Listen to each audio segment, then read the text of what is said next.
বয়স যে আসলে কেবল একটি সংখ্যা, এই বহুল শোনা কথাটিকে আবারও সত্যি করে দেখালেন মোহাম্মদ রফি। ৫৫ বছর বয়সেও স্বাধীনতা দিবসে তার পারফরমেন্সে ছিল তারুণ্যের ঝলক। বিসিবির আয়োজিত বিশেষ এই ম্যাচে রফিক ব্যাট হাতে ঝড় তোলা ইনিংসে খেলার পাশাপাশি বল হাতেও ছিলেন সমান কার্যকর। তার বাঁহাতি স্পিনে প্রতিপক্ষকে ভোগান্তিতে ফেলে অলরাউন্ড নৈপুণ্যে বিসিবির লাল দলকে এনে দেন বড়সড় এক জয়। ম্যাচ শেষে তাই মোহাম্মদ রফিকের কাছে জানতে চাওয়া ৫৫ বছর বয়সে এসে কিভাবেও ব্যাটে বলে এখনো সমান তালে পারফরমেন্স করে যান।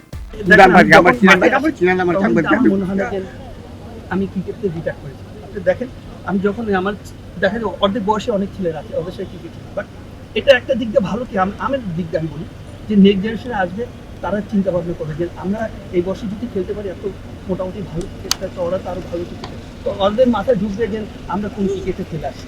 একটা সেলিব্রেশন দেখলাম উইকেট নেওয়ার পরে, এটা মানে কি? এটা আমরা একটা দুষ্টামি করতেছিলাম যে তুষার বলতেছিল যে আরে বলে আমি তো তোর বলে এই বলে ওভারে আউট করবো, সেই দেখা যাচ্ছে ওই বলে মাঠে যে আউট।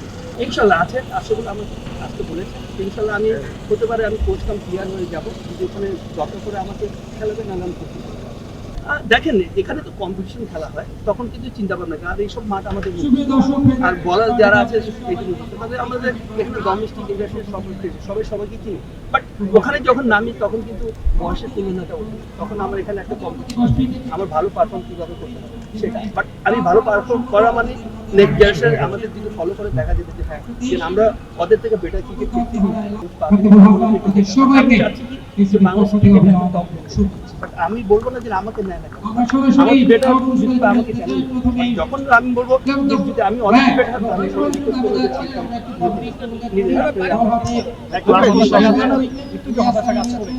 হতাশা করলে আপনি স্পোর্টে খেলতে পারবেন, হতাশা যদি থাকতো এই বয়সে ক্রিকেটে আসবে।